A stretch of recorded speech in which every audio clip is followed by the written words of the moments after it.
तो आज हम बात करने वाले हैं एक बहुत लंबे दशकों तक चले एक संघर्ष की। ये कहानी है एक अलग पहाड़ी राज्य की मांग की। एक ऐसी मांग जिसमें जुनून था, जिद थी और बहुत सारा बलिदान भी। और इसी संघर्ष से जन्म हुआ उस राज्य का जिसे आज हम सब उत्तराखंड के नाम से जानते हैं। अच्छा, हमारे सामने जो ये दस्तावेज है ना, यही हमारे आज के विश्लेषण का आधार है। और ये सिर्फ कुछ तारीखों और घटनाओं की लिस्ट नहीं है, नहीं, बिल्कुल नहीं। ये तो दशकों तक चली बैठकों, विरोध प्रदर्शनों और न जाने कितने राजनीतिक दांव पेचों का एक जीता जागता रिकॉर्ड है। इसकी हर एक लाइन में एक पूरी पीढ़ी का संघर्ष छिपा है।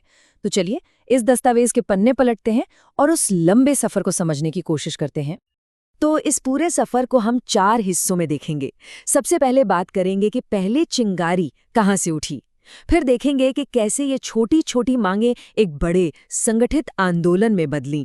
इसके बाद हम उस दौर में जाएंगे जब यह आंदोलन बहुत तेज और सच कहें तो काफी दर्दनाक हो गया था। और आखिर में देखेंगे कि कैसे राज्य का दर्जा हासिल हुआ। तो कहानी की शुरुआत होती है आज़ादी से भी पहले। जी हाँ, उस वक्त जब उत्तर प्रदेश के पहाड़ी इलाकों की एक अलग पहचान और उनकी प्रशासनिक जरूरतों को पहली बार आवाज मिली। अब सवाल ये है कि आखिर ये मांग उठी ही क्यों?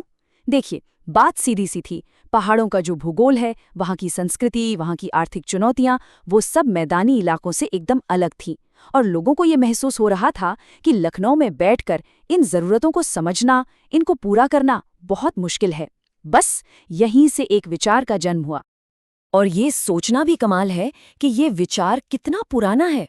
सोचिए 1938 में श्रीनगर में कांग्रेस का एक बड़ा सम्मेलन हो रहा था और पंडित नेहरू भी वहां मौजूद थे और उनके सामने ये मांग रखी गई। उस वक्त पूरा देश आज़ादी की लड़ाई लड़ रहा था, लेकिन उसके बीच भी क्षेत्रीय पहचान की ये भावना कितनी मजबूत थी। फिर 1946 में बद्रीदत्त पांडे ने इस विचार को और आगे बढ़ाया। मतलब साफ है, ये कोई अचानक उठी हुई मांग नहीं थी, बल्कि इसकी जड़ें बहुत गहरी थी। अपनी पहचान, अपने विकास की चाहत से जुड़ी हुई। तो आज़ादी के बाद ये जो एक विचार था ना, ये धीरे धीरे एक आंदोलन में बदलने लगा। अब जो अलग अलग मांगें थीं, उन्हें संगठित तरीके से अलग अलग मंचों के जरिए उठाया जाने लगा। ये वो दौर था जब इस पूरे आंदोलन की नींव रखी जा रही थी। चलिए अब देखते हैं कि ये कहानी आगे कैसे बढ़ती है। 50, 60 और 70 का दशक, इन 3 दशकों में हर 10 साल में कोई न कोई नई संस्था बन रही थी जो इस मांग की लौ को जलाए हुए थी। 50 के दशक में कम्युनिस्ट नेता पीसी जोशी और टिहरी के पूर्व महाराजा मानवेंद्र शाह ने संसद में आवाज उठाई। फिर 60 और 70 के दशक में देखिए, पर्वतीय राज्य परिषद बनी, फिर उत्तरांचल परिषद, फिर उत्तराखंड युवा मोर्चा। मतलब एक के बाद एक संगठन बनते गए। ये एक तरह से एक धीमी लेकिन लगातार जलती हुई आग की तरह था, जो हर दशक के साथ और मजबूत होती जा रही थी और धीरे धीरे पूरे पहाड़ी इलाके में फैल रही थी। लेकिन इन तमाम परिषदों और मोर्चों की कोशिशों के बावजूद एक बात अब तक साफ हो चुकी थी।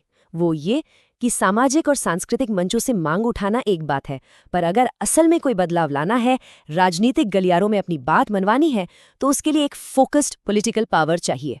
और बस यहीं से आंदोलन एक नए और कहीं ज्यादा निर्णायक मोड़ पर पहुंचने वाला था। और इसी जरूरत से 1979 में जन्म हुआ उत्तराखंड क्रांति दल यानी यूकेडी का।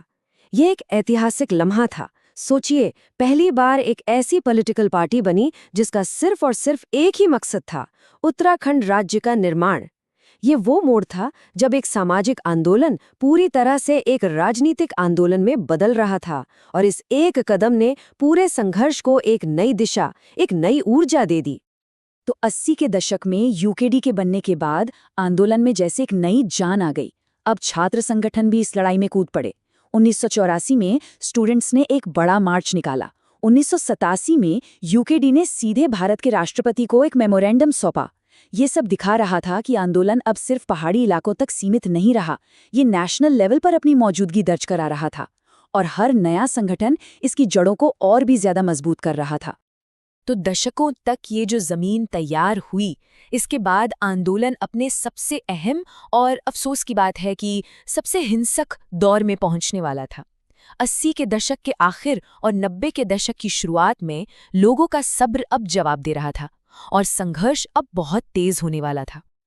और अब ये साफ साफ दिखने लगा था कि जमीन पर जो संघर्ष हो रहा है उसका असर राजनीति पर भी पड़ रहा है। 1990 में देखिए यूकेडी का एक विधायक विधानसभा तक पहुंच गया। ये एक बहुत बड़ी जीत थी। फिर ठीक अगले ही साल 1991 में बीजेपी सरकार ने विधानसभा में एक नया राज्य बनाने का प्रस्ताव भी पास कर दिया। यानी अलग राज्य की जो बात अब तक सड़कों पे हो रही थी वो अब विधानसभा के अंदर पहुंच चुकी थी।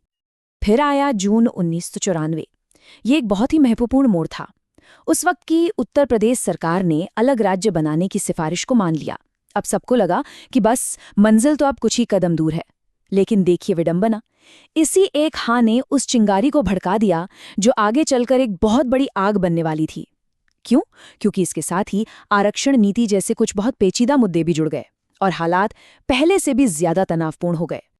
तो एक तरफ तो राजनीतिक तौर पर चीजें आगे बढ़ रही थी, लेकिन इस कहानी का एक दूसरा बहुत ही दर्दनाक पहलू भी है। सवाल ये है कि इस आखिरी और निर्णायक दौर में लोगों को क्या कीमत चुकानी पड़ी।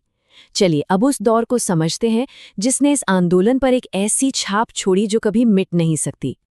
1994 को के वो आखिरी कुछ महीने इस आंदोलन के इतिहास के सबसे काले पन्ने हैं। पौड़ी से जो विरोध की आग शुरू हुई वो देखते देखते पूरे पहाड़ में फैल गई। 1 सितंबर को खट्टी मां और फिर ठीक अगले दिन 2 सितंबर को मसूरी में प्रदर्शनकारियों पर गोलीबारी हुई। इस घटना ने सबको हिलाकर रख दिया। कई आंदोलनकारियों की जान चली गई। और फिर 2 अक्टूबर गांधी जयंती का दिन, जब आंदोलनकारी शांति से प्रदर्शन करने दिल्ली जा रहे थे, तब मुजफ्फरनगर में जो कुछ हुआ उसने इस संघर्ष में बलिदान की एक ऐसी दर्दनाक कहानी लिख दी जिसे आज भी याद करके रूह कांप जाती है। ये दमन का वो दौर था जिसने आंदोलन की आग को बुझाने के बजाय उसे और भी ज्यादा भड़का दिया। इतने बलिदानों के बाद, दशकों के इस लगातार चले संघर्ष के बाद आखिरकार वो दिन आया जब ये सपना सच होने वाला था। ये सच में उस लंबी चढ़ाई के शिखर पर पहुंचने जैसा था जिसके लिए न जाने कितनी पीढ़ियों ने अपना सब कुछ दांव पर लगा दिया था। और फिर 9 नवंबर साल 2000 भारत के 27वें राज्य के तौर पर उत्तरांचल का गठन हुआ।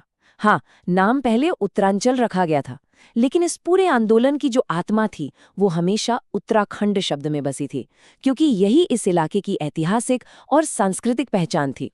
और इसीलिए बाद में राज्य का नाम बदलकर उत्तराखंड कर दिया गया। ये एक तरह से उस पूरे आंदोलन की विरासत और लोगों की भावनाओं का सम्मान था। तो राज्य तो बन गया, लेकिन ये कहानी सिर्फ एक राज्य के बनने से कहीं ज्यादा है। ये इस बात का सबूत है कि कैसे एक विचार को हकीकत में बदलने के लिए कितना लंबा, कितना मुश्किल सफर तय करना पड़ सकता है।